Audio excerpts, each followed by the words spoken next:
Hello, guys. How are you doing? I'm so glad that you've tuned in, and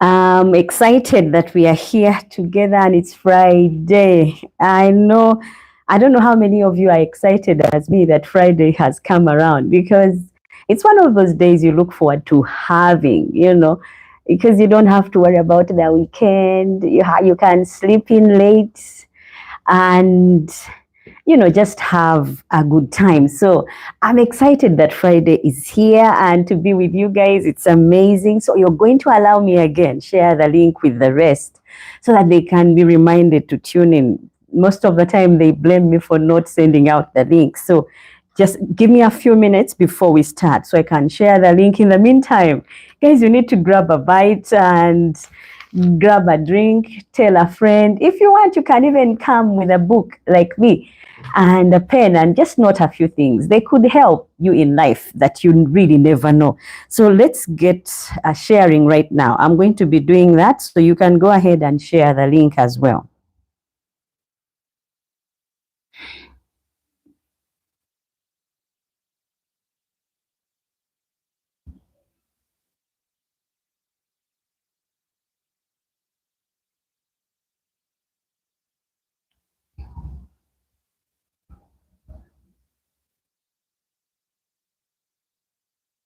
Go ahead, guys, and share the link.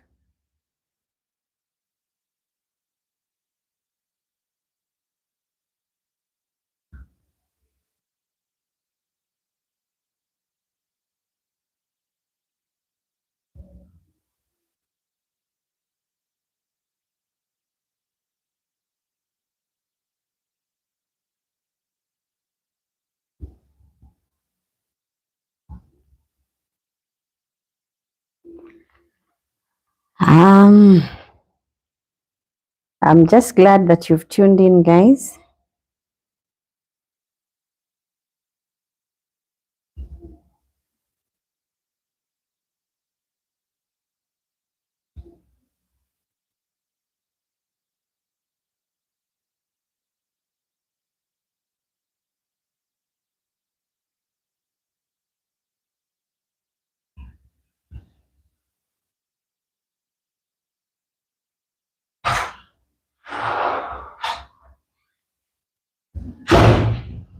Otherwise, I'm hoping that you have all been well and the week has been one that you are looking forward to conclude.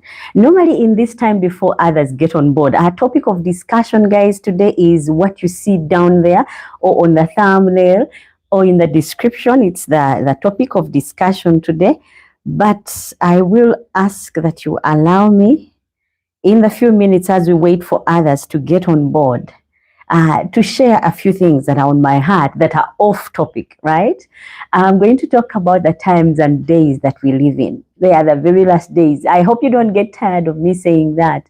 But guys, these are the very last days that we are living, and we need to make amends with our God. If you have not been doing certain things like praying and reading your Bible, it is key. Now is the time that you get your Bible, that you read it and pray, and you repent and forgive those that you've wronged, that have wronged you, and also forgive and also ask for forgiveness to those that you feel like you wronged, because a time is coming when all this won't be anymore. So right now is the grace time where we can repent and receive forgiveness, and it's the time again that we can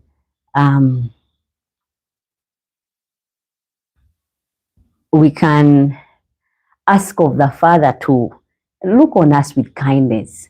And He does look on us with kindness. So before we go any further, that's food for thought, guys who are watching, as I wait for others to get on board, because I don't want to leave anyone behind.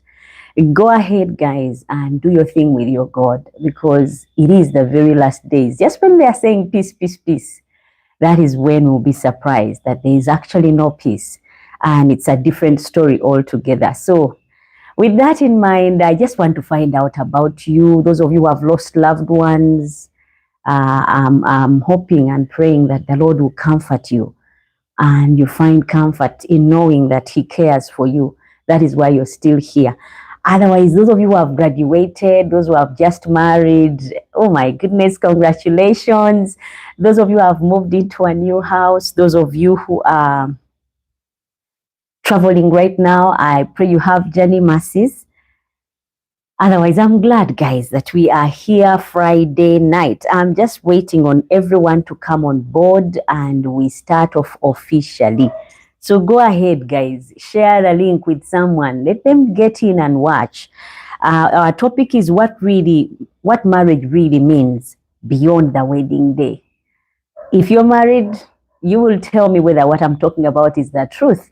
And if you're not married and you're looking to get married, well, some light will be shaded on the facts about what really is beyond marriage or the wedding day. Because after you've married, some of us, we aim for so small, we look forward to getting married, and we are looking at the wedding day. Like, the most important thing is the wedding day. And yet there is more. There's something, life beyond the wedding. So go ahead, grab a bite, tell a friend, share the link. And if you're tuning in, go ahead and let me know who it is that is watching. Normally we have a slot where I read your comments, and it gets interactive. I read your comments and then I respond to them, or your responses to my questions. So it's more engaging than you think. So go ahead and drop a comment about whether you agree with the topic or you agree with some of these points that we may list. Go ahead. It's interactive. It's going to be a live podcast. So tell a friend and we will start off together at the same time. So all I'm doing right now is welcoming everyone else who is coming on board, allowing them to get on board. Normally we have that span of 10 minutes, and it's that time that if you're watching, you go on and share the link or let me know who it is that is watching. So I'm just here waiting for who it is that is watching. And we start off because as you can see, life happens, and as it does happen, a lot goes on. We have expectations, but the truth is, what is the reality? Now, that's why we are saying what marriage really means beyond the wedding day, because some of us focus really on a small scope up to here, not going very far. And today we are out to shed that light and expose that bit as well.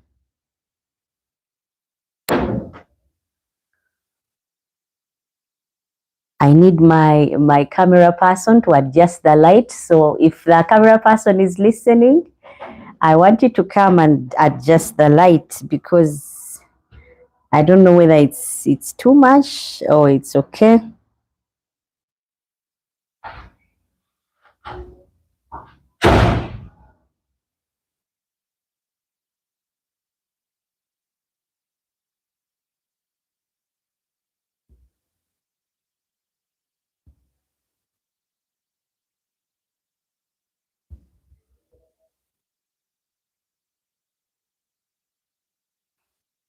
Otherwise, feel free to drop a comment. Let me know where you're watching from, who it is that is watching, and together we will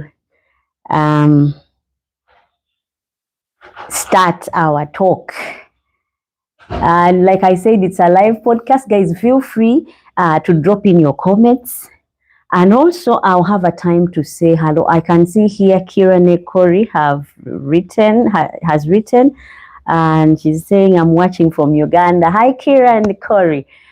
Yeah, I want my camera person to adjust the light just before we officially kick off. I hope that they can see which one is a better lighting and they can adjust it accordingly.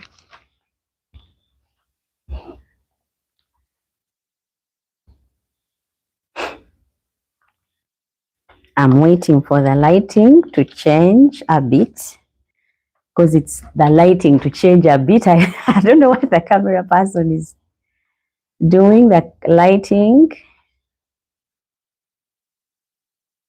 to change a bit. Okay, let's see if that one is better. I think that one is a bit better. Okay, thank you, camera person. All right. Now we are going to officially kick off, guys. I hope we have given enough time to those who wanted to get on board. I don't want to leave anyone behind. That's why I was allowing time and allowing you guys to grab a bite and something to drink before we kick off.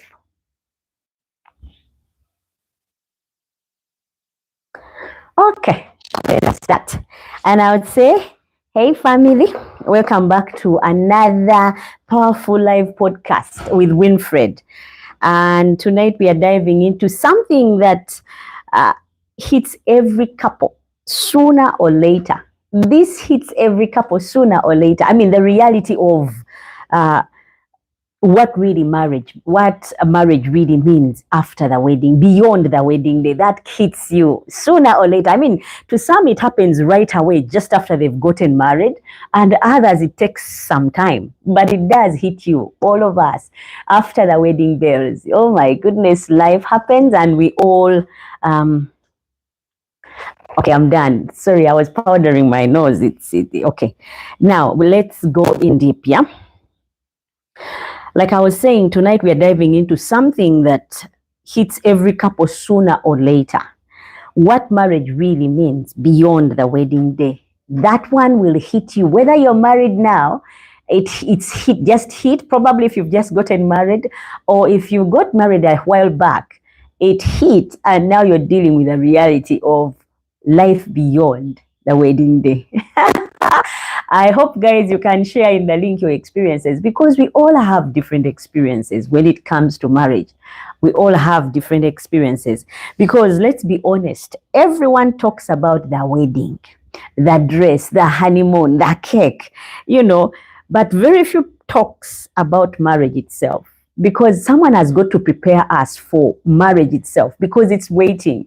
It's like this invisible guest at every wedding. Yeah? It's right there, but we are not addressing it. We are talking about the reception, the cake, the wedding dress, the rings, focusing everything on the wedding day. But there is life also beyond the wedding day. And that is what we want to talk about. So before we go any further, if you're watching live, I want you to type in marriage is more than the wedding. If you agree with me, I want you to type in marriage is more than the wedding. I want you to type that in, because it will help me know that other people are believers as well. Because we need to make that declaration that really, truthfully speaking, marriage is beyond the wedding day. We can convince ourselves all we want, but like I see my kids when it's about to be Christmas, they are excited and they say, I wish every day was Christmas. I wish every season was Christmas season, because then there will be no school, there will be no this, because they want the season to stay longer. But guess what? It is just one day. It comes and it goes. And once it is gone, you can't replay it until the following year. So even for the wedding, we get excited about weddings. We get excited about the cake, the gown, or the dress, or the shoes, or rings, or the reception, honeymoon. But beyond that is what we are going to do. It's marriage beyond the wedding day. I press out, no one gets annoyed with me on this one, because we are just out to break out, to speak on truths, and truths only. Believe you me, it's a lot. It is a lot that is waiting for us when we've just gotten married, or when we are thinking of getting married. There is a lot waiting. And that is what we are going to be unpacking. So today we are breaking down what happens after the confetti falls. Yeah, after the DJ packs up and it's just the two of you. That is what we are going to be talking about. Some people are not prepared for that when it does happen, but it's what we are going to deal with. I know it's a topic that is radical because, my goodness, there's a lot. You can meet this person and you're in love and everything seems to make you laugh and smile and you're all giddy. Well, after the wedding, I don't know why, either we stop trying or the truth about us comes out. First of all, we need to understand what is marriage. Marriage, when two people become one. This is you, this is me. And you have grown up like this. I've grown up like this. See the difference? Now we have to come. Life has thrown us different paths, and you are like this, I'm like this, but we have to grow up and meet and become one. How does that happen over time? Well, it does happen. And that is what we are about to unpack. Hello, Cedric. Thank you so much for tuning in. And thank you for always being there. Thank you so much for all that you do for this channel. Thank you so much. And you said good to be back on your channel. Thank you so much for the support always. And you've been one of the top fans. If I could, I would pin you up there where you see top fans, because that's where we should ideally put the first people to get on and start commenting. And during this time, before we actually start off officially, we normally read the comments. But if you see that I've not read your comment, it is not because it's not important. Every comment is important. Every opinion, every suggestion is important. Every story is important.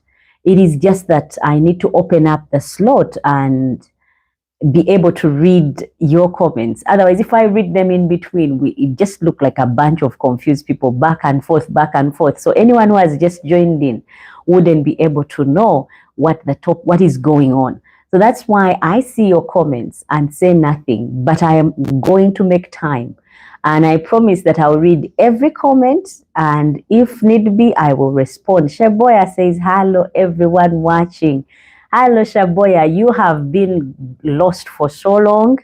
I'm glad that you're back. I pray this time you will stay on and we'll be able to stay together. Yeah, good to see you, my dear. Thank you so much for watching.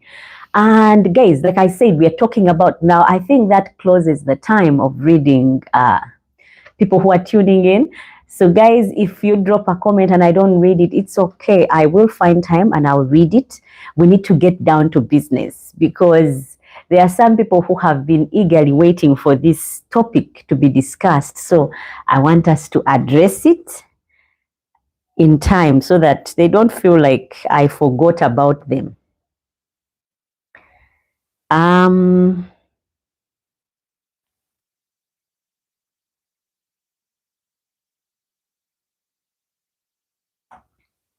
I was trying to explain what marriage is. This is me. I come from a different background. My life, I grew up like this. Everything is spaced. Everything is big. Everything is free.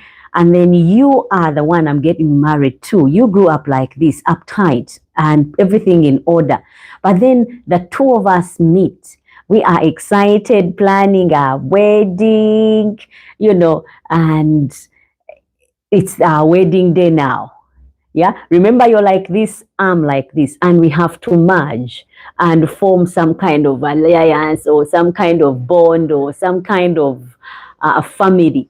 Now, it takes time for us to bond and really merge together, where you make room for me. Remember, I grew up like this, you grew up uptight. We need to get to a place where you make room for me, I make room for you, and become one.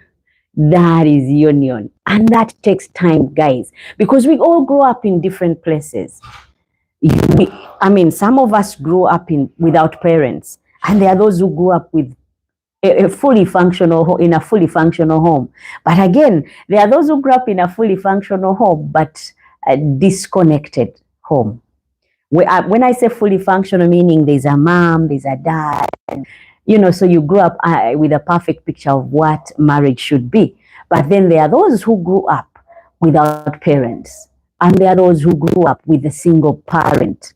There are those, but remember, we meet in life and then just forge life together. So trust me, I will come with my baggage. You will come with your baggage.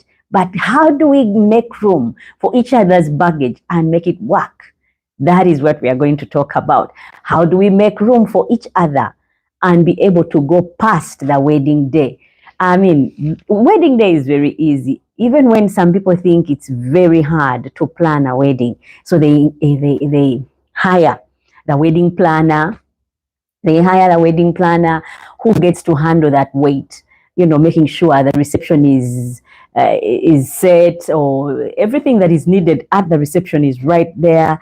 It's different. The wedding day is not hard because you can delegate and get someone to do it for you.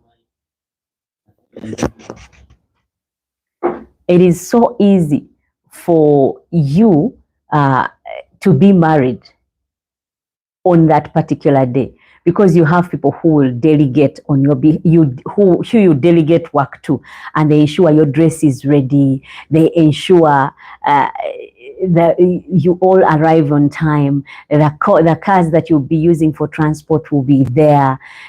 So the wedding planning is quite easy, even when it's not easy per se, but it's the easiest part. But guess what? Marriage has no delegation, guys. You cannot delegate. And the moment you do, you've lost it. So that's what makes it a thing that we need to pay close attention to. You need to know this is yours to carry. And the moment you let go, it's gone. The moment you hold on so tight, you're squeezing and choking it to death. The moment you let it go so freely, someone else could, steal and take away. So that's what we are going to deal with, the life beyond the wedding day. Because many times we look at now. Today we are unpacking and we are talking about life, what marriage really means beyond the wedding day. I hope I've given enough intro and you're ready for the digesting of this. Because guys, it's really exciting. Now, building a life together, that's what we are going to talk about.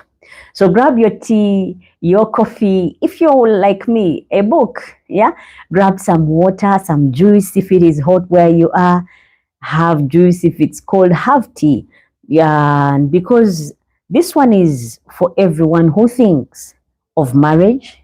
This one is for everyone who is just newly married. And this one is for anyone who has been married.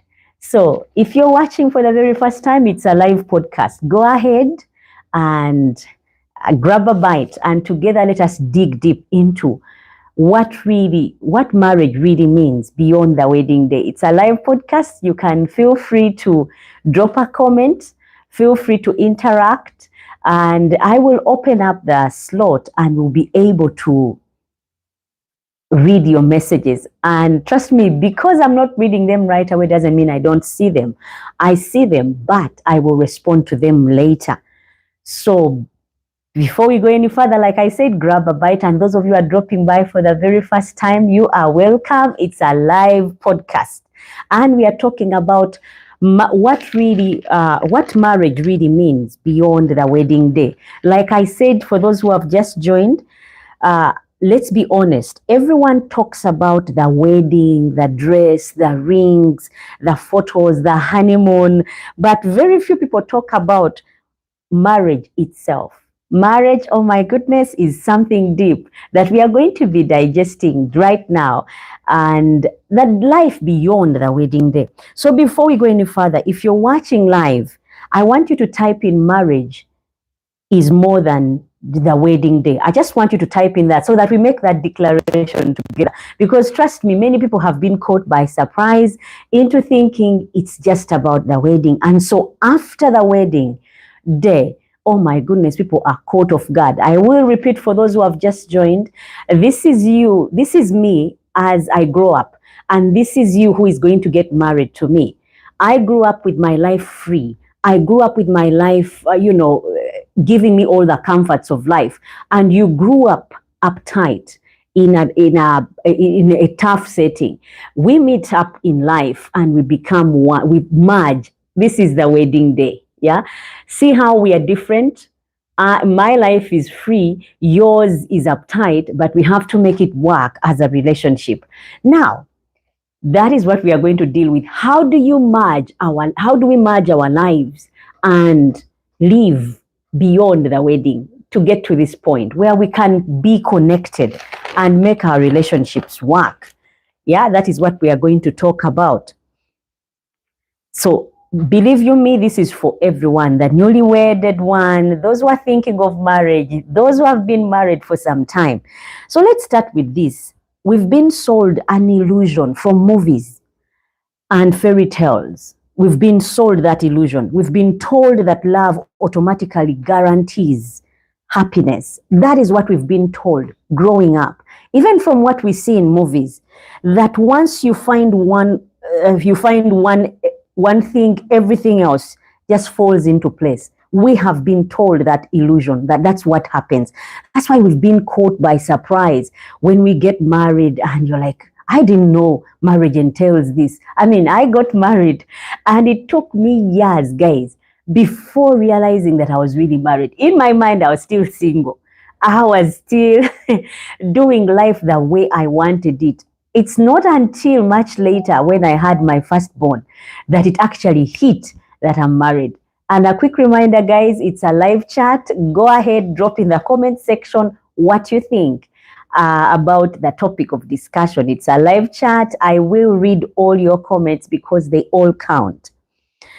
Now, we have been sold that illusion, but here's the truth. Love starts the marriage, but it doesn't sustain it. Not, guys. Love starts a marriage, but it doesn't sustain it. You cannot sleep and live on just love. Yeah? Love is key. It is key. It is that starter. You know, like when you go to a restaurant and they serve you nice food, love is that starter that starts off a marriage. And you all need it. I mean, we are all bubbly, laughing, chit-chatting. You're making me smile. Oh my goodness, it's so nice. That is how it starts. But guess what? It is just the starter of marriage, but it doesn't sustain the marriage. Let me give you an example. I once met this young couple. Let's call them Mark and Lisa. Let me just first adjust my mic so that the sound is...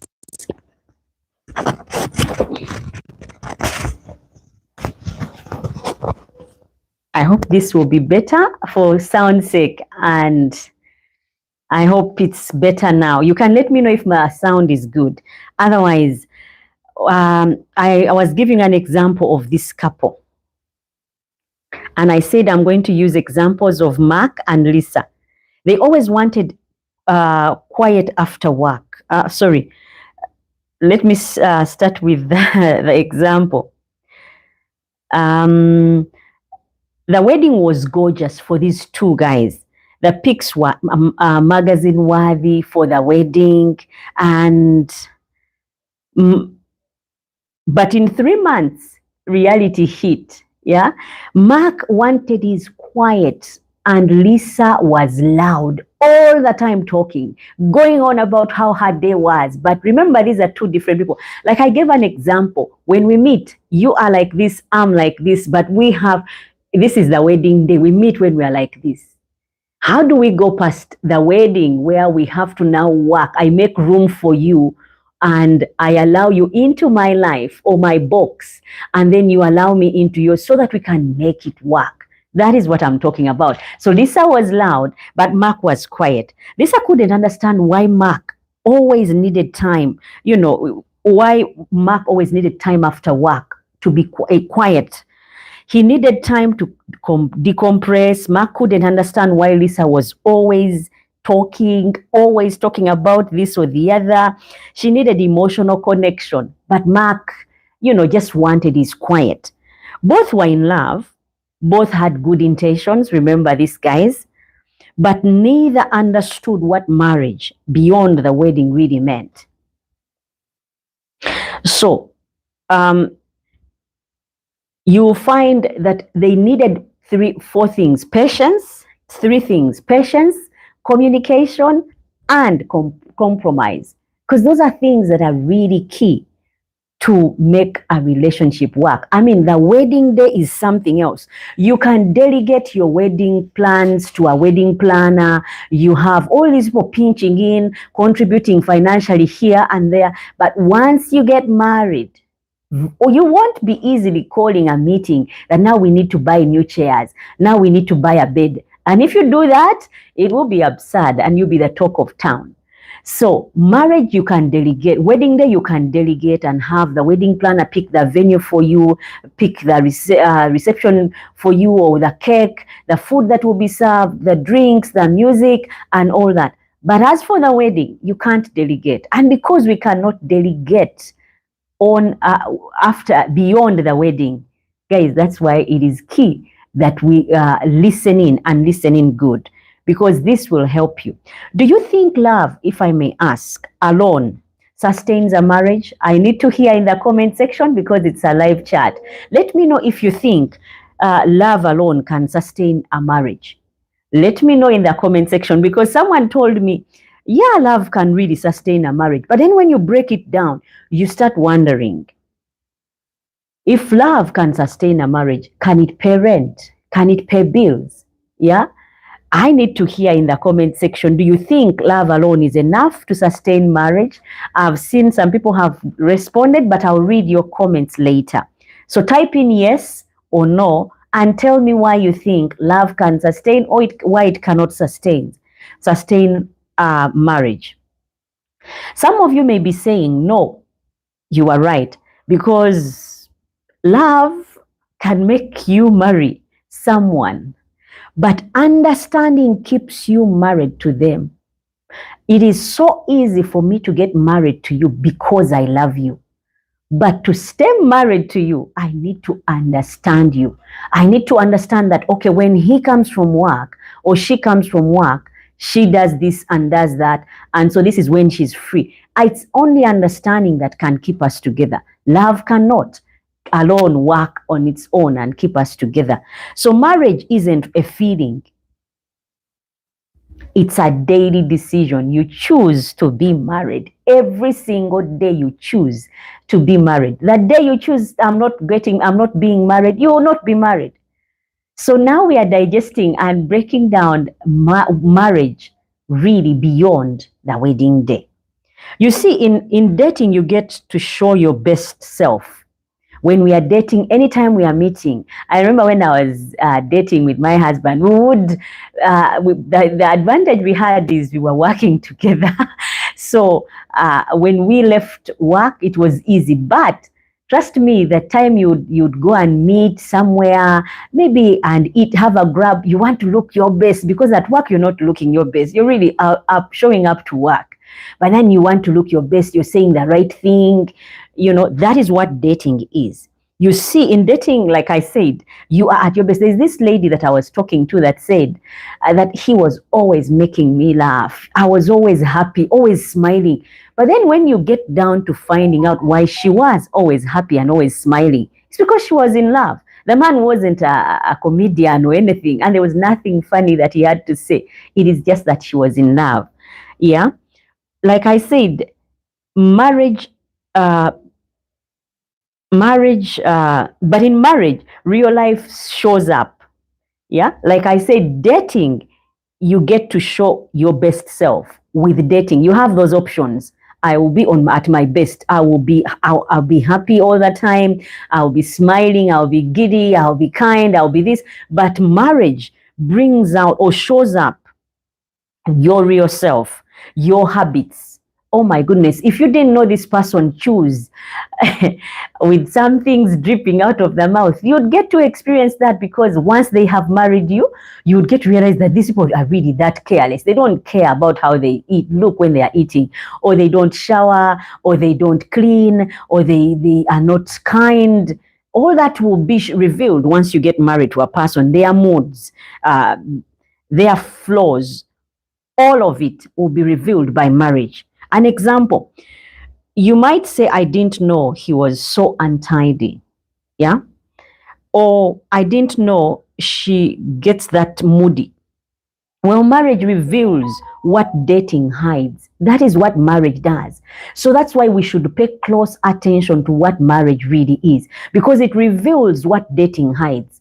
Because of that, we need to pay close attention. I remember one person was getting married, and I advised and said, we need to go and see where he is working. He says he's a manager. We need to go and see. Let's meet him at his workplace. The man, the moment we got there and said we are at the office place where you said you work, he got really furious. He said, who told you to come? I'm not even going to be in the office today. I'll be in the field. Well, that for us was a deal breaker. But for some reason, we didn't notice because she was in love. But for me, I was like, now this man is really hiding something. But it ended up that he was really hiding. But because the lady was in love, she couldn't even pick on that one, because he got really annoyed that we showed up at work. It was not on a working, it was not at working hours. It was late, but the man got really furious that we had shown up. So love can be useful in dating, especially, but marriage will reveal every corner, everything. Some people even don't hide anymore. Leave alone ladies. Ladies, we let down our guard a lot after marriage. Guys, it's a live chat and you're welcome. Ladies drop their guards very much after marriage, and we stop caring, taking care of ourselves. We let our hair go, our nails, everything. Some of us even go around without bras and it just looks a mess. That's the real you. You are tired. You are keeping up appearances before marriage. But then we need to also try and make it stay like the way it was, because that's what keeps our marriages going. That is how we spice up our marriages. The way you were before, try and stay like that. It is hard. It's not easy after you've had a long day at work and then the kids come in to play house. The house has to be clean. The man is taken care of. You're clean. You're happy. It is not easy, but we need not to let down our guard on that one, so that we still have our joy at the end of the day and still are happy about ourselves as well. I tell you, marriage is where your love matures. With marriage, it's where your love for this person matures, because they are not hiding anymore anything from you. Will you love them even with their flaws? Will you keep on loving them even when you know they are not as rich as they had said or portrayed themselves while dating? I know of this gentleman who, while dating, used to take this girl out, pick her for lunch, pick her for breakfast, in the evening send her some juice. But after some time, guys, this lady got married to the guy and found out the man had nothing to his name, couldn't even do anything. So there are so many things that we can do while dating, but marriage will expose the truth about us. And it's where you learn that romance is nice, but respect is more important. Marriage will teach you that romance is nice. It's nice to be romantic, but respecting me as well becomes key once we get married. Forgiveness and learn work. It's in that marriage that you learn that teamwork is also essential. Because if we don't, like when you're dating, you take me out, you take me out, you take me out. I am expecting you to do that for me. But when we become married, it is essential that we are a team. We plan the dates. We are like, on Wednesday, we'll go eat out. On Saturday, we'll go visit so and so. On this day, we want to go there. So marriage reveals so much. But some of us stay in the lock of the wedding day, where you want the man to constantly bring flowers every single day. Guys, it's not being real. In the lockdown, we had so many relationships break up. Why? Because when we are dating, when we are meeting these people, we are not real. I'm smiling all the time. I'm at my best. It wears you out. You need to reveal the real you. And this person either loves you the way you are or they don't. But the problem is we get stuck in that person that we create that is always smiling, that is always happy. we stay in the dating mode and do not go off to the marriage mode. So you're expecting him to bring flowers every single day. Well, if he can, fine. But even flowers go out of season. I just noticed even chickens go out of season. I didn't know chickens go out of season, but in Uganda, they do.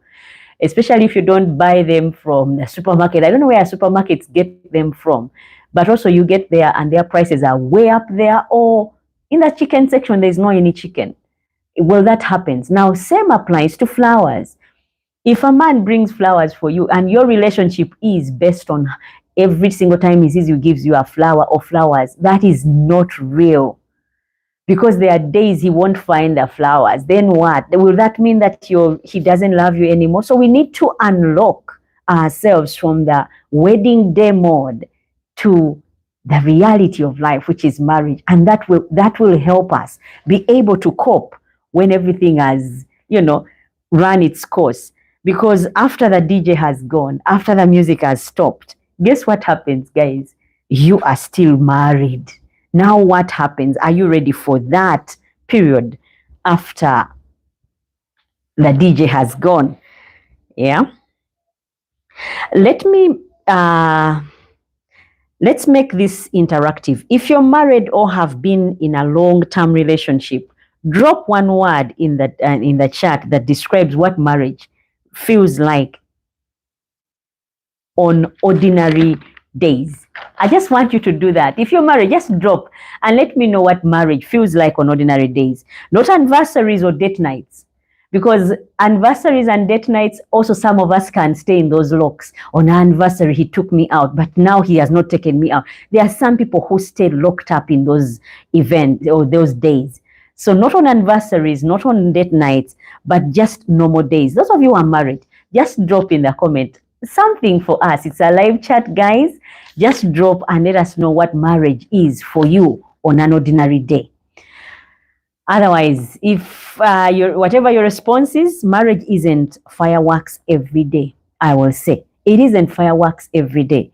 It's learning to find warmth in the quiet, because those quiet times will come. But it's also learning how to find warmth in the quiet times when things are not so loud. Yeah. The real work, building, not belonging. Yeah. Now let's talk about the work part that is in the marriage bit. Marriage is not just about belonging to someone. It is not just about that. Some of us are quick even to say, I want to get married. I want to get married so you can belong to someone, or he can belong to you. It is not just about belonging to someone, but it's about building something together, something that I've seen people who go to anniversaries and they are like, oh my goodness, I want us also to have that car, to live in that house. Those people had to tussle it out and make it work when all the odds were against them. That's why you see them and you want to have what they have.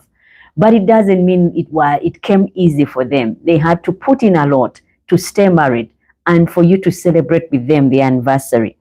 So like I said, marriage is not just about belonging to someone. It's about building something together, building a home together, building trust, building emotional safety together, where you can feel free to be yourself. Now that emotional safety doesn't come on the wedding day. No, I need to feel safe with you and be like, okay, when she sees me, laugh so loud, I hope she won't be scared of.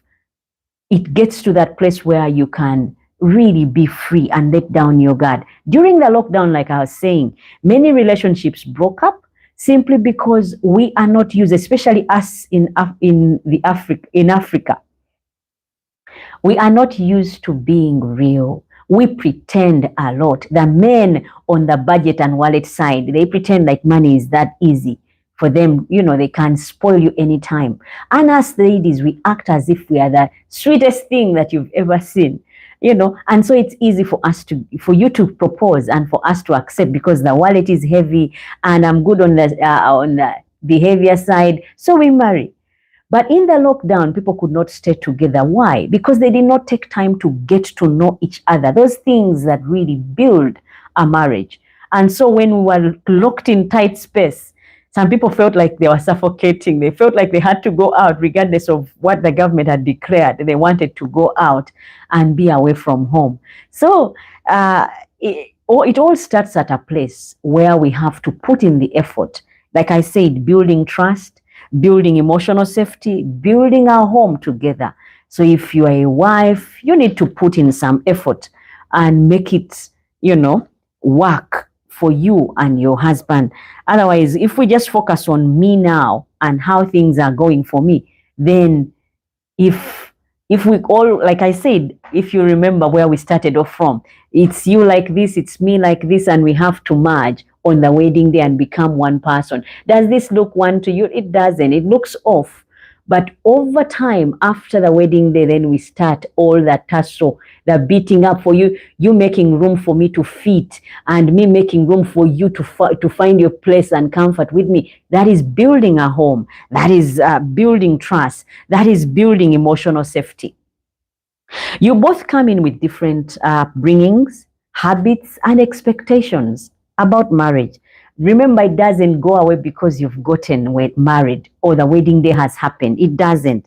Sometimes those worlds collide, where my life was so free. I had everything I wanted. I was treated as a princess. You grew up in like an army officer, and you were, denied many of the privileges that I had freely growing up. So how do we make it work beyond the wedding? You, me like this, you like this. How do we become one? How do we forge a life together? It may not be easy. Remember, you're like this, I'm like that. The very first times we are fighting, we are exchanging words.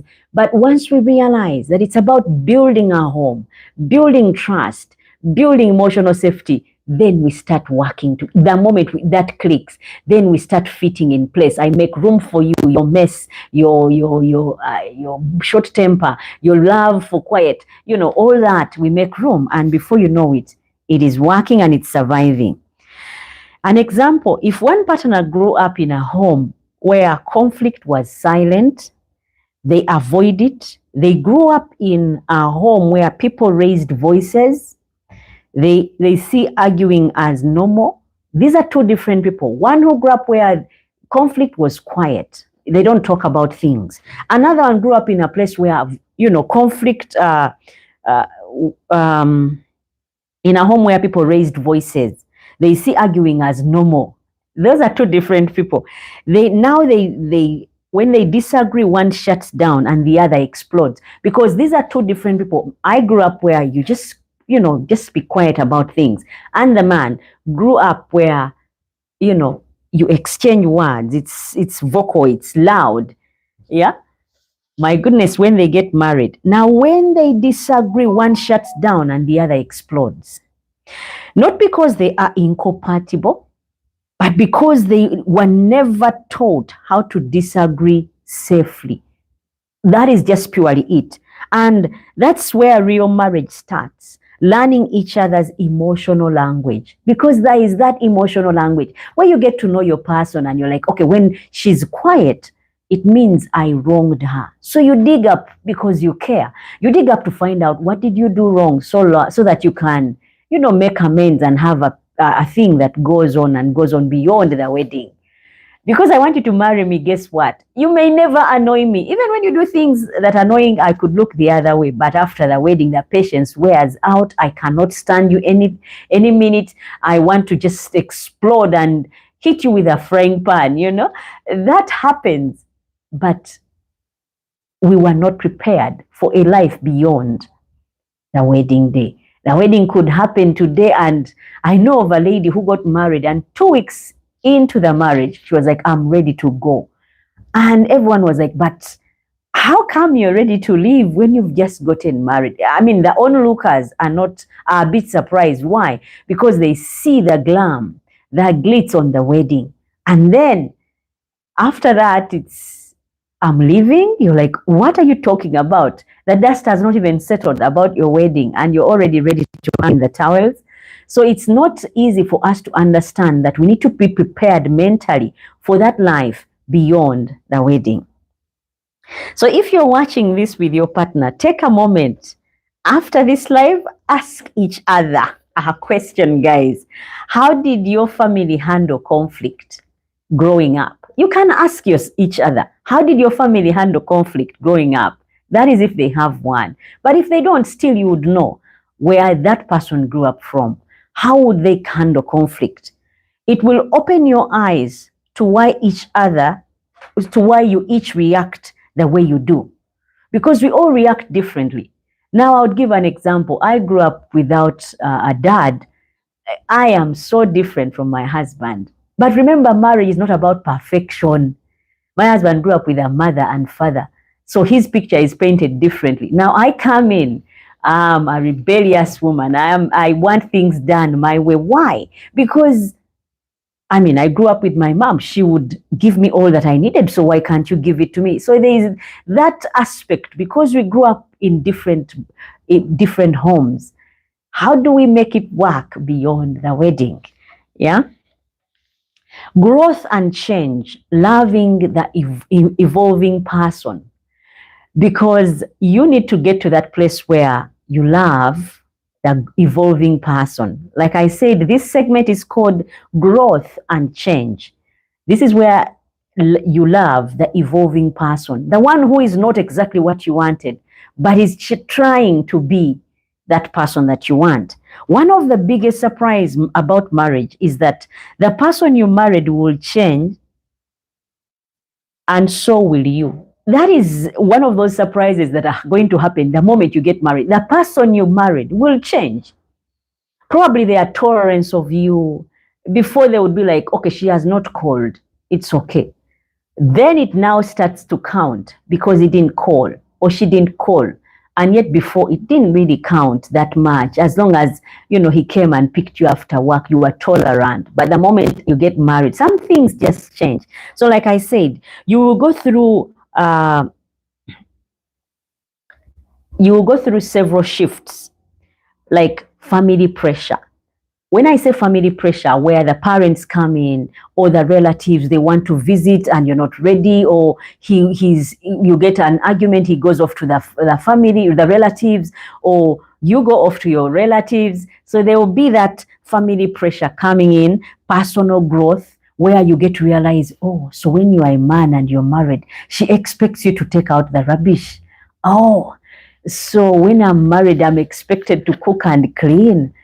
Some of these things will hit. Like I said, personal growth. You will start to grow as an individual. And that is why I said, believe it or not, you will change, and so will he while you're married, beyond after the wedding. Even the other thing that will happen will be maybe even faith transition. If this person was a born-again Christian and you were a Catholic, this person will either change you or you will convert to them, because you get to realize the good in them and you're like, okay, I'll try that as well. Or if they are Muslims and you are a Christian. So all this happens as we get married and beyond the wedding day. An example, a couple I once knew got married in their early 20s. Yeah. She was carefree, but he was ambitious. By their 30s, she had become more career driven.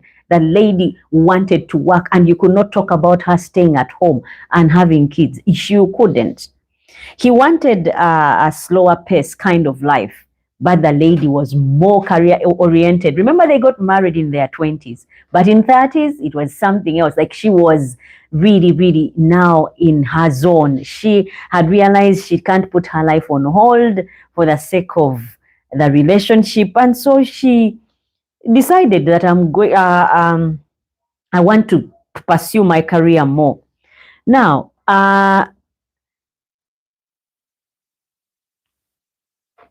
he wanted a slower pace, like I said. They loved each other, but they hadn't learned how to adapt to who the other was becoming.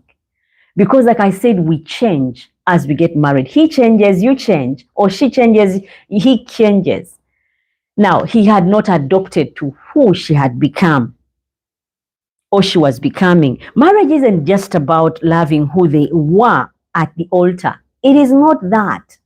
I mean, you could love the way I looked at the altar. My waist was all in and my hair was in place. My nails were done. My skin was on point. No, marriage is not that. It's not loving who they were at the altar. It's about learning to love who they are becoming every season. Because seasons will come in your marriage and people are change every single time. Now, who are people becoming in every season is key, because you met me when I was just after school, out of school. Now I've become a mother. Oh my goodness, I need to make room for these babies that just came in. Or you had just gotten married to me out of school, you didn't have a job. Now you have a job and responsibility, the responsibilities that are pulling at you at work. So we need to also put that into consideration. Now, reflection on this one. Think about one way you've changed in the last 5 years. Would your younger self even recognize you? Because if you thought of it that way, then you would really be more real at this and be like, would my younger self recognize me for the years that back in 5 years, or 5 years from now, would my younger self recognize me? Would your younger self even recognize you now?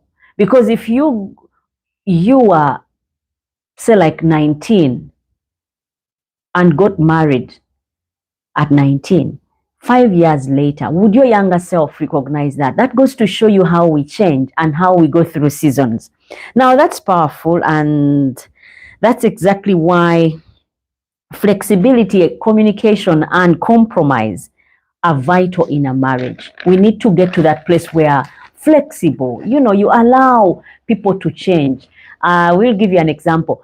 Us ladies, probably you were a bit smaller and now you've gained some weight because you've had babies, or the men had a lot of hair, now the hair is thinning out or it is changing color. We need to allow ourselves to go through the changes of the seasons. You can't freeze people in the version you met. You cannot do that, even when you love them so much. As in, I loved my husband when he was he didn't have any gray hair in his head, and now he's got lots. I'll be like, let me freeze him in that mode where he had nothing, no gray hair, so that I can love him in that way. That's not how it works. So we need to be people who are open to loving people the way they are, because that is key, guys. Life will change us. Let's talk about forgiveness. One of the hardest part of marriage, forgiveness. You can't stay married without forgiving over and over again. You cannot. You have to be at that place where now, beyond the wedding, I mean, before the wedding, you can just call and say, honey, can you pick me up at this time? And he's there. Honey, can you get me this? And he gets it. Honey, can you do this? And they do it. After marriage, some people just, relax, let down their guard and stop trying so hard. If he was taking you out many times, then you find he's now forgotten that even outing counts. They think you are okay. You don't like going out, or you don't like flowers, or you don't like treats and surprises. Just because you're now married to me doesn't mean I've changed to a point where I don't care about the things that were important then. So we also need to be at that place. Like I said, without learning to forgive over and over again, not just for big betrayals, small disappointments, or for just small disappointments, forgotten anniversaries, hurtful words, moments of misunderstandings. You just learn how to forgive over and over and over. Forgiveness doesn't mean ignoring pain. Remember, guys, it doesn't mean ignoring pain. It means choosing peace over pride. That is also key, that we choose peace over pride. An example, a man once told me, I realized I love my wife the most, not when she's perfect. That is what some man said. His name is James. I'm sorry I mentioned your name. But when I see her trying again after we've argued, that's why marriage looks like beyond. That's what marriage looks like beyond. Because that's what he was saying, that he realized he loved his wife when I'll say it again. Like James told me that I realized I love my wife the most when she wasn't perfect. So there's a way we can depict ourselves as though we are perfect. Everything is in place. Some women don't even sleep without makeup. They wake up so early so that he doesn't see them without makeup, or they don't smile so loud so he doesn't see that she laughs or smiles. So that puts a weight on you. But the moment you stop trying and you become real, that real person connects with another real person, because at the end of the day, guys, we are all real. So guess what? The moment we connect on that level, then our relationship can be pushed further. But when okay, he said, but when I see her trying again after we've argued, that's why marriage looks like beyond. When I look at their experience, that's what marriage looks like beyond the wedding day. Two perfect people choosing to repair instead of replace each other. Because there are some people who just look for a replacement. You know, you have this one and you say, she talks too much, I'll just get someone else. You know, that is not a solution for relationship, because this one talks too much, so you'll get someone else. Instead of repairing this one, you look for a replacement. That is so wrong, because even the other person you get will realize you don't like people who talk and will stay quiet. But because that is not her, it will still not work for long, because keeping up appearances can give you a weight that is not called for. A reminder, guys, it's a live chat.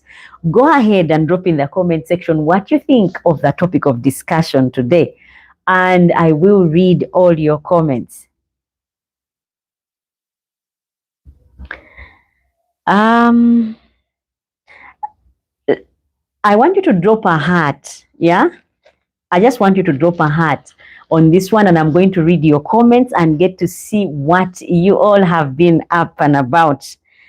Cedric says, hello. Kiran Corey says, we are watching from Uganda. Good to hear, Kira, that you're in Uganda. Guys, if you're watching from somewhere else, let me know who it is that is watching and where you're watching from. It's a live podcast. And Cedric says, good to be back on your channel. Thank you so much, Cedric, for always tuning in. And Shaboya, hello, everyone watching.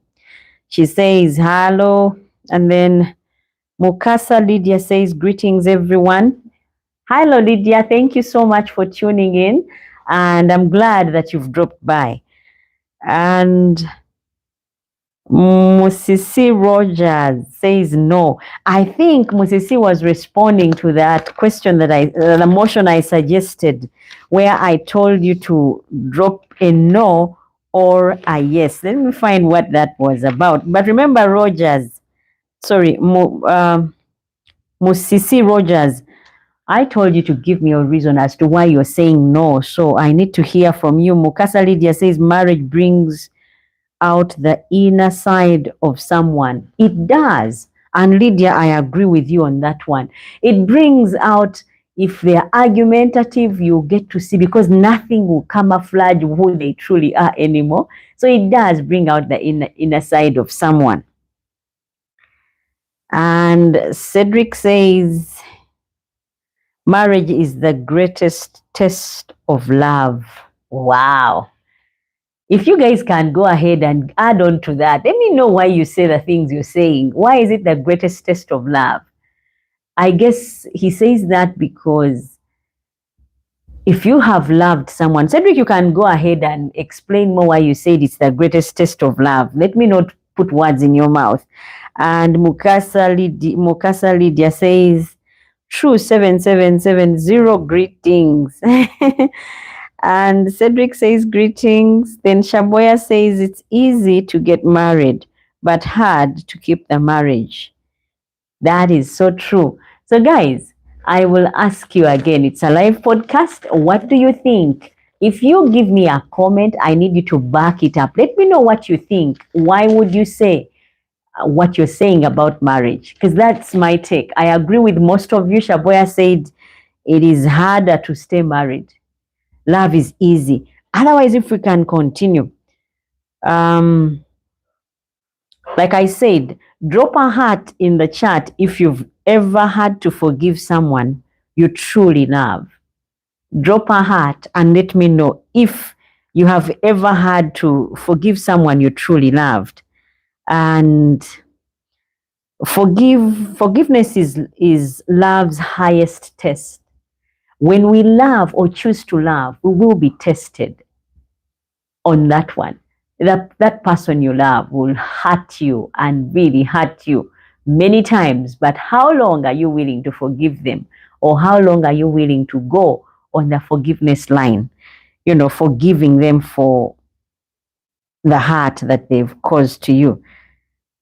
Go ahead and drop in a heart if you've ever had to forgive someone you truly love.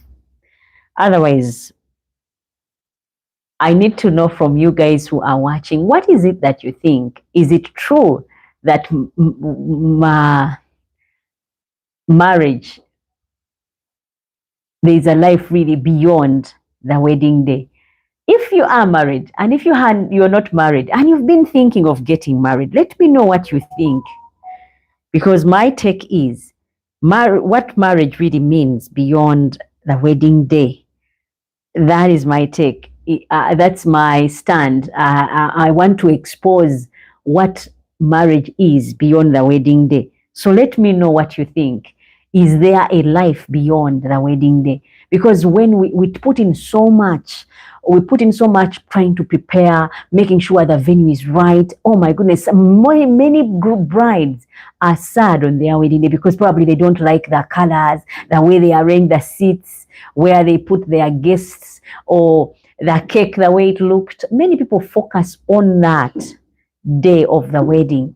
But I wanted to show you something, that on the day of preparing the wedding, you can delegate. You have this team that makes sure you arrive on time. You have this team that ensures the food is set and that the guests are sat, that your dress is looking perfect. You have these people who are out there to ensure everyone is served. Yeah. But when it comes to the wedding, guys, to marriage, you cannot delegate. You put in everything. Whatever you don't put, you will not reap, you will not see. There is no delegating. So I want us to be more prepared of that life beyond the wedding day. Let us not stay in the loop of wedding day. Oh my God, I'm getting married. Oh my goodness. There is this lady who was a good someone I knew very well. She got married to a doctor. Oh my goodness, that doctor was spoiling her with all the niceties you could think of. And she got used to it. And the man was more of a show off. Every time he would meet her, even when he misses appointments with her or dates, he would spoil her with maybe a bouquet of flowers, send her on trips to go and do shoppings. But then one day they were planning he proposed and she said yes. And the moment she said yes, the man was like, now I want your whole family to first come and live in my house or my place. See how you will live before you actually come after the wedding. Oh, the woman was over the moon because her background was not one that was wealthy. So she packed with her mom, her sisters, her brothers, and her dad, and they went off to live in this man who was going to be her future husband's house. And she came back with one of the sister was my friend. So the sister is the one who came back. Oh my goodness, we went to the house. They had marble table, dining hall, dining table. They had this, they had that. We had dinner served on a menu. We had chefs. Oh, she had a lot to say. So once they were living in his house, they lived there for a month just before the wedding. It was all good. I mean, everyone who went was like, when are you getting married to this man? He will spoil you. And the parents couldn't say anything bad about the man because of the way he treated them when they lived in his house for a month. And after the month, he packed things and shopped for them as they were going back to their houses. And they couldn't say anything bad about the man. After the wedding, she got to the house and the true color. I don't know what marriage does. Like I said, guys, it brings out the true self. Marriage does have that ability to do that to us. So the man was playing and being like a man. You know, he would come late, leave her in that big house alone. She would have dinners alone. And she was a single mother before he married her. And it was Independence Day, and he said he won't be able to make it. He has to go in and operate on someone. So, and he left her with a lot of money to go and out with her friends and her parents if she wanted to, and do whatever it feels that it is she wanted to do. Now, she chose to go to Munyonyo. Uganda is a small country. We have very few recreation places to go. So your chances are you're likely to find someone that you know when you go to any of them, especially if you belong to a particular circle, because there are those small places where humble people go, but there are also big places where those who want to blow up on money go. So she chose to go there because she had the money to do that. And while she was seated at that place, in Munyonyo, you know, it's got some nice place where you see horses, get on horses and eat. They were on the storied bit of that place. And someone told her, "Isn't that your husband down?" He was down with another lady on a chair, being all lovey-dovey. And they were just married for a month because he brought the parents in the house for a month with her. And then after the wedding, they went back and she was married for a month when all this happened. And she called him and said, "You told me you'll be working today. Where are you now?" He says, "Well, I'm at work. I'm in theater. You're just inconveniencing calling right now." And the woman said, "Well, if you're in theater, just look up because I'm right above where the lights are." And when the man looked up, because she was being sarcastic, he happened to see her. But he continued doing what he was doing with the other lady. And when she got furious, he was like, "What is it that you want? You wanted money? I treated your poor family as royalty. I gave you that wonderful wedding. What is it that they asked for as bride price that I didn't deliver? Now, what is it that you want? If you don't want, just get your son and leave my house." And he wasn't even respectful. So you realize that in marriage, beyond the wedding day, you want to see love is not enough. You want the respect as well. You want, the partner. There's a lot that you need or call from this person after the wedding. But when it's wedding day, it's all about love. Oh my goodness, he carried me. Oh, he did this. All that we are here to digest beyond the wedding day. Because trust me, guys, that is something that will come to all of us or has come to all of us. The truth of life beyond the wedding day. So let me know in the comment section what your experience is, if you have been married before, or if you're married now, or you're thinking to get married. Are you focusing on the wedding day or the life beyond?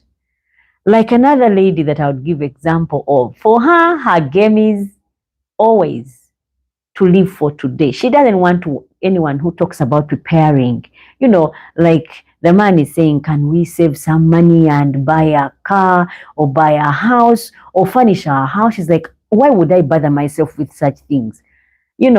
And they are planning to get married. She wants one thing: take me to Spain to shop, take me to France to get my gown. Looking at just that day. But after the wedding, reality hits, and it hits hard. Have you noticed many people when they get married, the very first month of marriage, things are not easy. I don't know about you who are watching. Like I said, let me know where you're watching from. And also let me know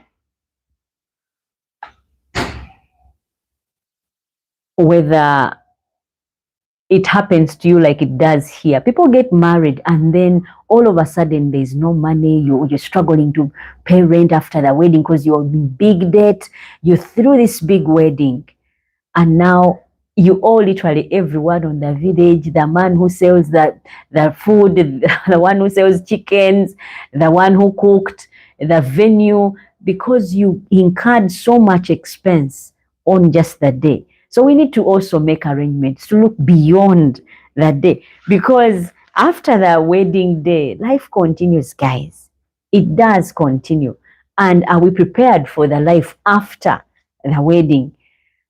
Many people say that the devil has never hit them like the day he hit them after the wedding. There's one person who figuratively spoke and said that they had to even sell their bed, the bed they had, and slept on the mattress to be able to get through that period after the wedding. So when we are planning our weddings, guys, we need also to put into consideration that life continues after the wedding. Many people find out things or facts about their partners after the wedding day. And what you find out is not normally what will keep you in that relationship. So while we are dating, let us try and dig deeper. Get to know more about this person that you're getting married to. Where do they come from? What is more important to them than I normally give this example. There is a gentleman I have grown up from in church, and I have so many stories about that because church has so many people. So in case you're wondering where do I get my stories from, I've grown up in church, and while you grow up in church, you see a lot. There is this guy who was in charge of the youth in church, and he got married. He was getting married to this lady. And when the youth pastor is getting married, it's really, really exciting because all the girls are trying so hard to be the ones that he chooses. I was a bit younger then and still going to school. And me, I had a fear or a scare of marriage because I had gathered enough information to keep me off it, because it seemed like this thing that always looks and is doomed for failure. So this man marries this lady, and before they get married, they were talking. All the time they would be together, but they would come in the church compound and talk. And the man would be like, oh, I dream, I want to have kids, I want to have 10. Men, I don't know what you have with number 10 and kids. You tend to want 10 kids. I don't know why and for what. But this man said he wanted 10 kids. Someone was like, what? 10 kids? That's too much for me. I'm not a breeding machine. So they were joking back and forth about marriage. And the woman eventually got to an agreement where they said we'll have maybe 4. So the woman said 4, the man said 6. The woman said 4, the man said 6. Okay, the woman said, okay, we'll have 4. And the man said, okay, it will be 4, but I'll see how I'll convince you to bring in the other 2. So it was a really, really joyful time for them, but only until the wedding. After the wedding and the DJ had stopped the music, people had gone. In Uganda, when you get married, at the reception, they tend to have rooms for the bride and groom to stay after the wedding. They are being considerate that you've drunk or you are tired and you can't drive that late. So they tend to allow them. I think that charge is also on the bill that they give for hiring a place for reception. Now, this lady, after the music had stopped, people had gone, she sits on the bed and said, oh, honey, get here. I've just remembered some little thing. I want you to hear this. This is something I've just remembered. And the man was like, what is it? Can't it wait? No, it can't. I've just remembered it and I don't want to forget it.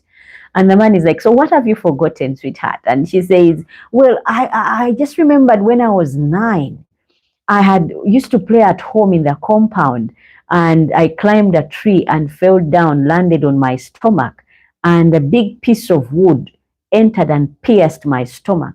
And when I was rushed to the hospital, they took out my uterus, and so I can't have kids. You tell me how someone can forget such a thing. I mean, there's a scar that constantly reminds you. We are not in Europe where people do laser and remove scars.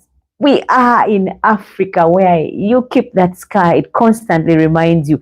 By the time we are talking kids, I want 10, you want 6, I want 10, you want 3. You remember that kids are carried in a womb and you don't have one. You see? So the wedding had happened, and this was you know, like I'm bringing it out on beyond the wedding day. Well, the day had come, people had gone. Like I said, the DJ had unplugged and stopped the music and was packing to leave or had left. And then she pulls out her guns and says, well, she was 9, had an accident, they took out the womb. Yeah. And the man is like, what? And how did you think you are going to have those 6 or 4 or 9 kids that I was talking about? Did you think you'd carry them in your mouth? Did you think you are going to carry them somewhere else? And the woman was dumbstruck. Now, let's reflect, guys. They were in love. That is why I'm saying love is not enough. It's not enough. There is more that comes after that. I want to read a comment that has just come in. Moses C. Rogers says most people hide their real behavior during courtship. It happened to me when she was disrespectful. Oh, Rogers, that is bad. You can tell us more. Let's hear from you more. Yeah, because people do hide. But again, back to this lady. How can you forget you don't have a placenta? How can you, a uterus? I mean, you are talking children. At least, Rogers, for you,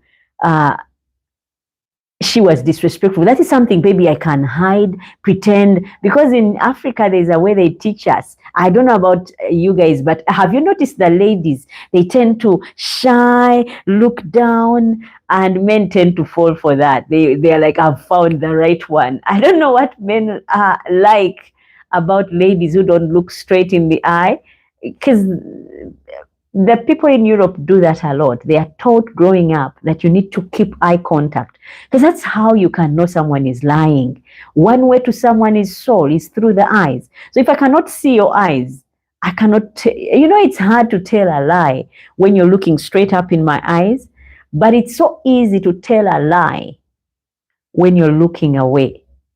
If someone is, my dad is one person who, if you are talking to and you look the other side, he just knows you're lying. You need to look straight in his eyes for him to know you're not lying. So, and I guess he picked that when he was away in Europe, because that's where you get to learn that. But here in Africa, we do it a bit different. It's more, I think more, I don't know what to put it. You guys find the right words and tell me. To look away. So if Rogers found this person that was disrespectful, we are groomed to pretend, to not be ourselves. I mean, the difference between us and people in Europe or the Western world is they are taught to be in tune with themselves and love and appreciate who they are and their differences. But for us, we are groomed and bred not to be ourselves, to always pretend.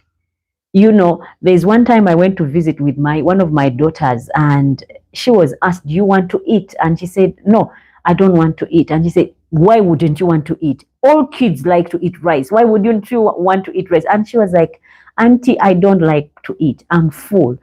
And the person we had gone to visit said, her kids are proud kids. How can a child refuse food? It's like we are robbing kids of their right to be. We are groomed that way. We are expected to be a people that, just say yes or no when it suits us.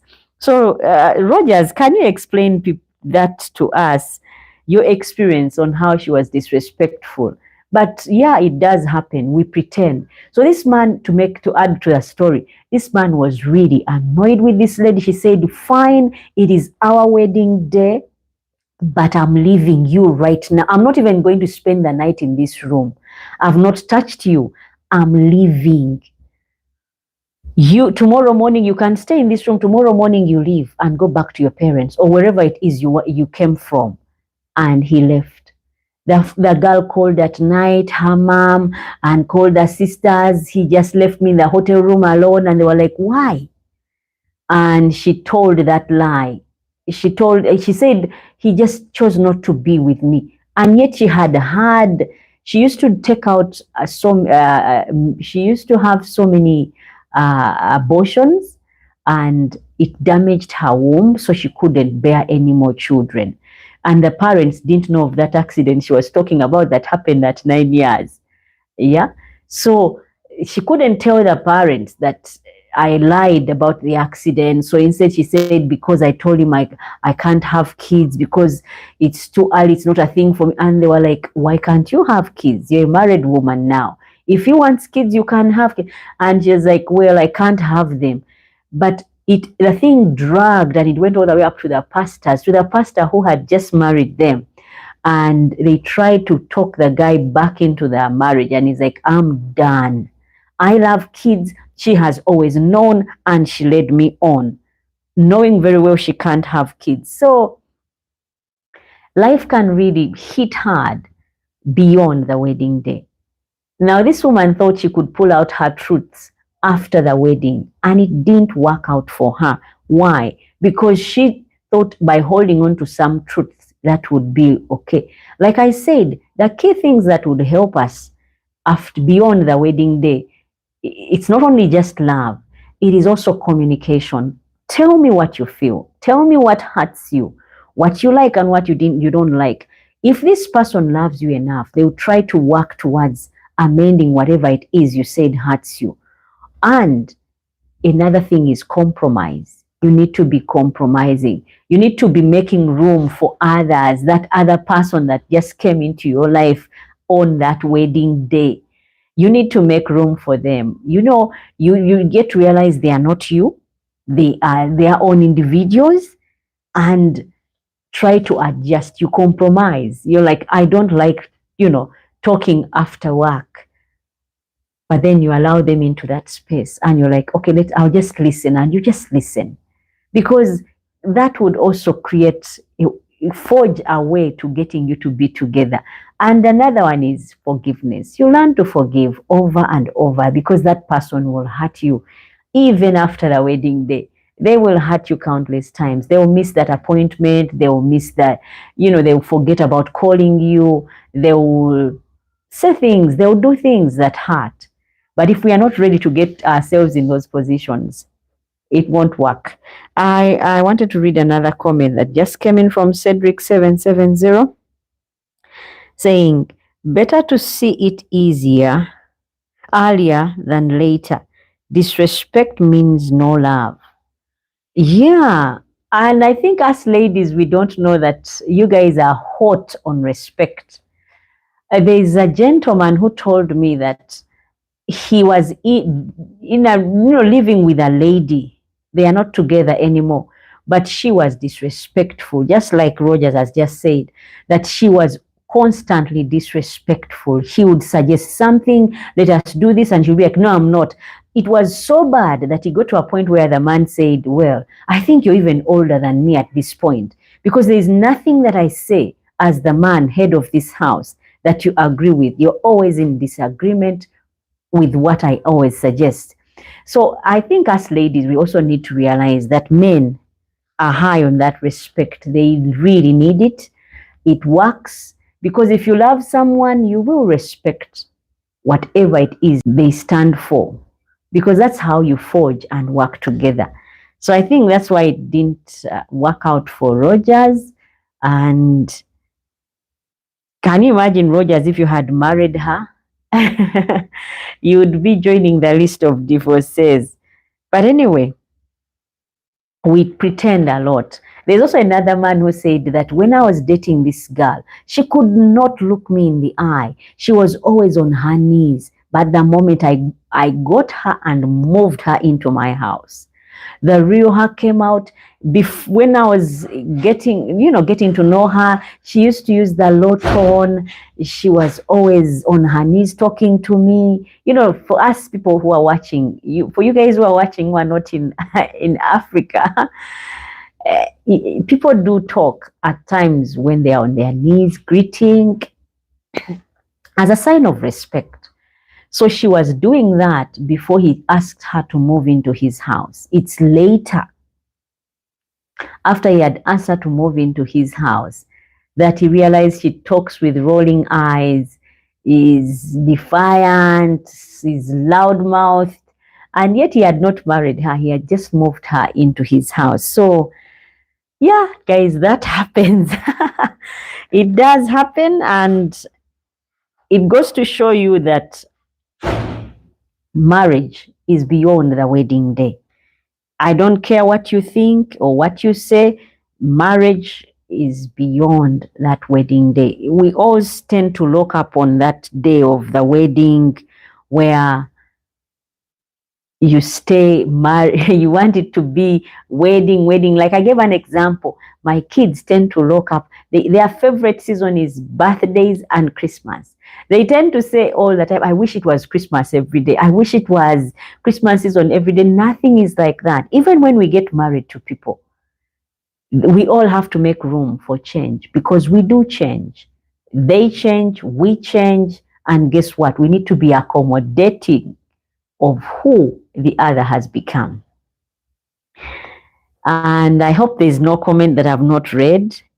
It's still a live podcast, guys. Those of you who are just watching, let me know. Share your stories. Let us together try and shed light on life, what marriage really means beyond the wedding day.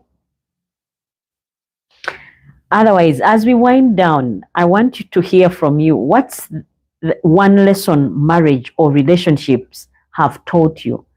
I want to hear from you guys. What is that one lesson that marriage or relationships have taught you about real love? I want something. Type it in the chat, and I'll read it before we close. So the real thing about love isn't about perfection. The hard truth about love isn't about perfection. It's about progress. Marriage is not about perfection or being perfect. The real truth about marriage is not about being perfect. I'll give you an example. There is also this other couple still at church. The man, they had just gotten married, and the woman was clean, guys, very clean, would keep the house spotless, have his tea ready on the table for the gentleman to come from work, and she would clean everywhere. But in the corner, as you're coming into the house, there is that direct place in the corner of the house. A spider had started building. I think the man had OCD, but who knew what he had? We don't get to diagnose most of these things in Uganda. So the woman would clean. The floor would be spotless because they didn't have kids. So everywhere was squeaky clean, guys.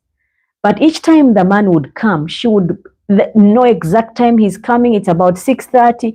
She stands at the door and waits. And the moment he sees her, she sees him, she gets out and hugs him at the exact place, that doorway. And the man's face would be looking directly in that corner where the spider was starting to build. But the woman's eyes were always outside the door where the man is coming from. So she did this for 3 months, until one day, it was a Saturday, the man invited members of the church to come and visit, and said, and when they visited, she had cooked, served the people food. After they had finished eating, he said, well, I'm divorcing this woman. That's why I invited you, elders of the church, to come and be witnesses when I'm divorcing her. And the woman was shocked. I mean, it was 3 months into their marriage. And everyone who had been there was shocked, and leave alone the wife. And he said, what have I done? And he said, you are dirty. You are so dirty. I don't want to spend another day with you. And everyone was like, are you being truthful? Because just by the way we came, the house looked spotless, the kitchen area. I mean, there were just 2 people living together, and she looked fine because she had not yet had kids who come and, change up your life here or there. She had served nice meals. The man kept on saying she is dirty. And they thought maybe she doesn't wash or her hygiene was not good. And The woman said, tell me of a day or something that I did that showed you that I was told. That he told all the church members who had come to look in the corner of the house and see the spider web that had grown so big.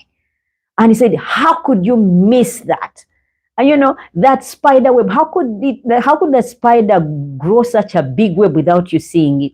Now remember, she stood in the same place every day, welcoming him from work. And so all he was seeing is that corner.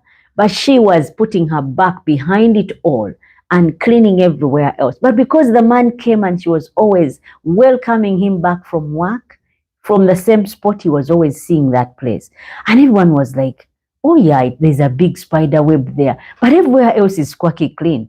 And they were like, but that's not a reason for you to leave. And he said, well, she can't stay in my house anymore. I cannot live with such a filthy person. And to cut the story short, they told the man, well, if you saw that spider web every single day, and she said, I have no issues with her. When it comes to cleaning the house, everywhere, but she's dirty. Look at that spider web.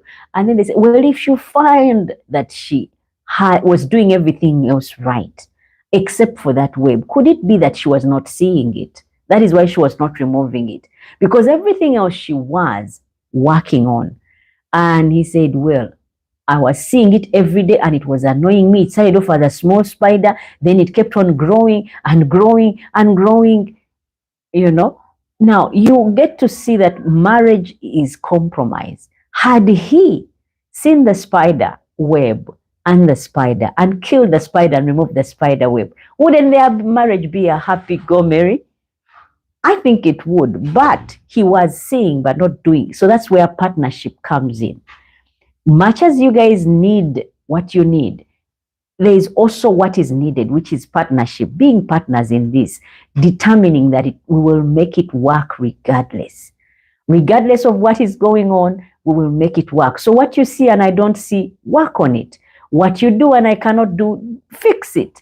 You know, that is how we forge that relationship. At some point, made room for each other, and then we start merging, where you fit in my flaws and I fit in yours. Come a force that is to reckon with. Even when the winds are blowing, we can't be pushed around. We are together. We have grown to love each other's differences. We have grown to appreciate each other, respect each other's likes and dislikes. So that is what everyone was blaming him and saying, but if you saw the spider web, why didn't you remove the spider so that it doesn't create such, you know, distance between you? And it took about a week for the man, because the woman was saying he was withdrawing slowly by slowly. By the time they had been married for a month, the man was changing. On the third month of marriage, he called in the church members and said, I've had enough. She's got to go. So there's, you know, marriage is really beyond the wedding day. It's not just being married and your wedding, you had a glam one.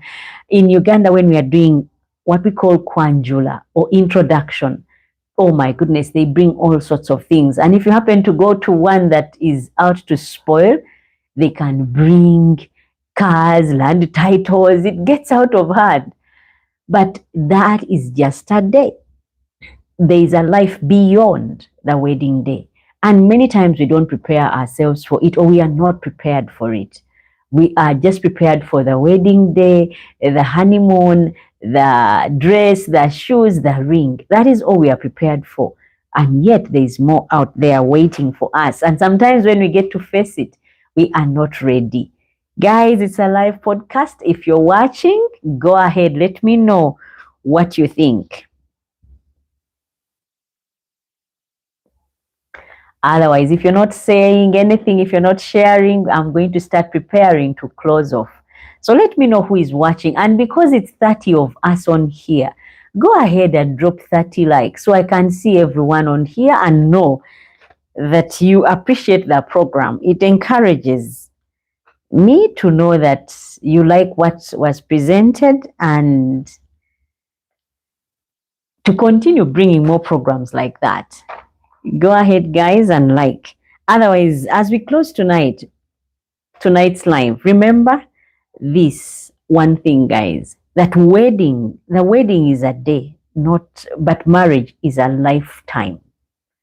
If we all enter into our relationships with that mentality that the wedding is just a day, but marriage is a lifetime, our marriages will be different. At least we'll give them a fighting chance, other than, thinking it starts and stops on the wedding day. You can plan your wedding and have to change. Us ladies in Uganda, we change. You can go to a wedding and the bride changes 5-6 times, and each gown being better than the first one. Like there was a recent celebrity wedding that happened, and the lady changed from one gown to another. Some were facing this side, some were but everyone is waiting to see how that marriage works out, because it's beyond the wedding. I mean, if there was a way we could be called back after a few months and interviewed on what we think marriage is it beyond the wedding day or is it not? Everyone, I bet you, would have a story, because that concerns all of us at some point. Whether we like it or not, it does concern us. Otherwise, it's not built on moments of celebration. Marriage is not built on moments of celebrations, but it's built on moments of choice, where you choose every day to be married, where you choose every day to make it work, where you choose every day to love this person. Because like an example that I can give is when I buy myself some cloth. Like when I bought this jumper, I liked it. I wore it every single time. But now that it's getting older, I rarely wear it. I can wear it and then, just put it on the side for a month or 2 or 3 or 4 or a year and then return to it, because it's not new anymore. Same applies to love or marriage. Once you have it, you're holding it in high regard, which is the wedding day. But some of us lock up in that moment. I remember some lady telling her man that you need to know how they treat a lady. That when she has a child for you, you have to spoil her with presents every single day. I really was like, which lady is this? Because if you have goals to be with this person for a longer time, you need to realize that the child that you bore is for both of you. So there is no reason for you to be treated in higher regard than the man who fathered, because you brought that kid into this world together. So there are some things we really need to note. It's not, marriage does not only celebrate, marriage is not built on moments of celebration. It's not. It's built on moments of choices, where you choose every day. He hurt me here, but I choose to love him. He hurt me, but I choose to stay married. She hurt me, but I choose to respect and love her and be faithful to her. It is built on moments of choice, not celebration. So some things we get them wrong in our heads about marriage, and so it fails us in the end. Like I said, the wedding is a day, but marriage is a lifetime. It is a lifetime. The wedding happens once. And while it happens, you have all these other people to help you have the best day. But marriage is a lifetime, and you choose every day. You choose to make it work. You choose to stay married. You choose to love that person. You choose to live in that house. You choose every day. Otherwise, you could walk away. And another food for thought, like I said, it's not built on moments of celebrations, but it's built on moments of choice. You don't just say, I do once. You say it every day, in and out, in new ways. You don't say, I do, and that's it. Every day you find a way of saying it. If the person you're with lets you know that they care, that is their way of affirming to the I do's that they said many years ago, or many months ago, or many days ago. If they pull their weight, if they fulfill a promise, if they respect you, if they, because you find marriage, it's not only about love, it's also respect. We need that respect. I need you to respect me. You need me to respect you. So it's vice versa. Guys, it's a live chat, and when I don't see comments coming in, I will conclude and say bye and close off this chat. So before we get married, I ask you guys, prepare. And if you are already married, keep choosing to be married. If you're one who is not yet married, prepare. Prepare yourself mentally and physically, emotionally, for the life beyond that wedding day. Some people blow all the money. I want to come on a horse, and then my maids will come on a tuk-tuk, and then, like it's the movies that have painted the wrong picture. And so you spend all the life savings on one day, and then marriage starts after the music has gone off and everyone has left and they've taken down the tents and pulled up the chairs. That is when marriage starts, and you've used up all the money that would ideally help you through a lifetime. Spend it on one day. Go easy, go simple, mindful that there is life beyond the wedding day. Because trust me, if you don't put that into consideration, you will starve right after, spending 600 million on one day. You will starve. The bank will come and close in on you, the house, and have, all these other people to hide from, because you owe them at some point, and you owe them some money and you're not in position to pay, because all the money that we spend on a day of the wedding cannot be got, just like that in a month. Because remember, you're borrowing to please the parents, to please their friends. You're borrowing to give her the dream or memorable day. Well, that is good, but we need to be mindful of that as well. And like I said, before you get married, prepare. And if you're already married, keep choosing to be married, because love after the wedding isn't about the sparkle. It isn't about the sparkle. It's about the strength. And basically, that's it. The strength of your marriage. Because people won't be like, oh, he did this for her. No, it's about they've been able to make it that far. And I love that song that says, look how we've made it. Look how far we've come. Because the world always is waiting to see us fail, to see us, give up. But it will measure you by the strength that you've put in to make it work. And normally it's not small strength, it's a lot, choosing every day to be married. Otherwise, guys, thank you so much for joining me tonight, family. Thank you so much. If this podcast spoke to your heart and it hit the right spots, go ahead and hit the like button, because you lose nothing by hitting the like button, and share it with someone it would help. Someone who is preparing for marriage. And if you're not subscribed, go ahead and subscribe. You'll be able to get notifications of more lives like this as and when they drop in, and more about the channel, because like I said, the essence of this channel, just as you saw it, is digesting the Bible with Winfred. We read the Bible on a daily basis, and we started off from Genesis. Our drive is to go all the way up to Revelation, but we are right now in Psalm. So if you're one who enjoys the Bible, who wants to learn about the Bible on a small scale, a chapter a day, go ahead and tune in. You'll be blessed. And also on the live chats, Friday is digesting the heart.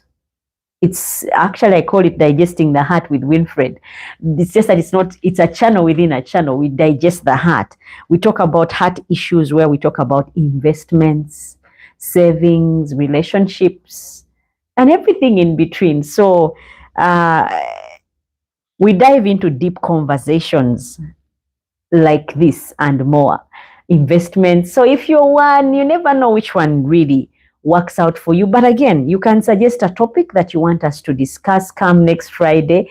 If the world has not closed off and God has not chosen to come in, guys, we will discuss it. Otherwise, you can pick a topic that you want us to discuss, and we will discuss it. You can drop it in the comment section. I'll give you a few minutes, and as you type it and forward, and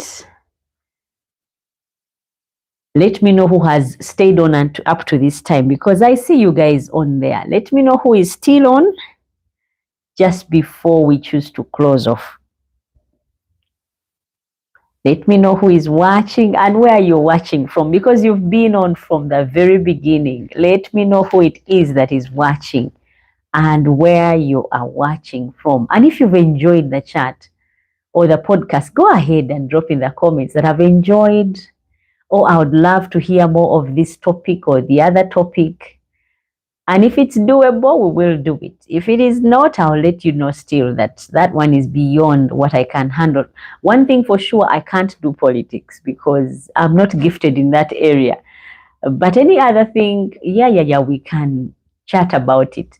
So go ahead and drop in the comment section who it is that is watching, where you're watching from, and how you found the podcast. Was it nice? Would you recommend it? Let me know. Otherwise, there's also a TikTok account if in case you're interested. It is the same name, Digesting the Bible with Winfred. There are also nice things on there, but mostly redirects from YouTube. Otherwise, if you're not subscribed, go ahead and subscribe. Let me know whether you liked the topic of discussion today, just before we wind off. And I don't know where TJ went off to, or if she's been on and is watching from the vent, or Dina, single dad. You guys are always on. I don't know where you are today, but if you're watching, I'm saying hello, guys. Thank you so much for watching, for tuning in, for subscribing, and for staying on here up to this time. You have been a great sport, and I've enjoyed our time, even when some of you have been quiet. But those of you who have been active, thank you so much for making this exciting. Otherwise, until next time, I'm your host, Winfred, reminding you that love is not found, it's built. You build it. Even for those relationships that we look up to and admire, people have put in a lot to make sure they stand. And that is why you see them still going. Otherwise, we want to see what is on the outside very from a distance and admire. Sometimes not all that glitters is gold. Sometimes they have stories that if you heard, your jaws would drop and be like, did they go through that or did they not? Is that what they are talking about true or is it not? So, yeah, like I said, I'm reminding you that love is not found, it is built. It is built, and as I wait for my camera person to come, because we are about to end this session, I would say love is built. All that glitters is not gold. Sometimes people have gone days without food. I remember as we conclude, I'm waiting for the camera person to come in and we conclude together. Otherwise, I remember going to some people's anniversary. They were celebrating 25 years. And they had built this nice home. They had their 6 children. It looked all amazing. And everyone was like, wow, look at their home. They've got a farmland. They've got this. It was amazing on the outside. But what they had gone through to put up what we were seeing is what they didn't tell us. I mean, 25 years is not a short time. It's a lifetime. And Cedric says, thank you for the content. It was enjoyable. Thank you so much, Cedric, for watching and staying on up to this time. I'm just waiting for my camera person to come and we conclude this session because time is going and you guys are quiet. Otherwise, if you're watching before the camera person comes, let me know who it is that is watching. Otherwise, the moment the camera person comes, I will be concluding and calling this session closed off. My camera person is the only one keeping us from closing down. Otherwise, guys, I hope you've enjoyed this podcast. Like I said, this couple was looking amazing, but they hung in there. So like I said, love is not found. It is built. It is built over time. You cannot just come and say, oh, I found love. Oh, no. Over time, that's when you get to know the person, get to know what they like, what they don't like, what they're about to, you know. That is how we get to know. Otherwise, any other way we cannot know about a person. We just assume they are okay and only to spend time with them and find out they are not what you expected them to be. So let me know who is still watching, and we conclude this section or this segment or this podcast. Let me know who is watching, where you're watching from. And otherwise, if the camera person comes, we are going off. And trust me, I've had a nice time. Like I said, until next time, I'm Winfred, reminding you that love is not found, but it is built. And good night until next time. Bye, guys, and take care.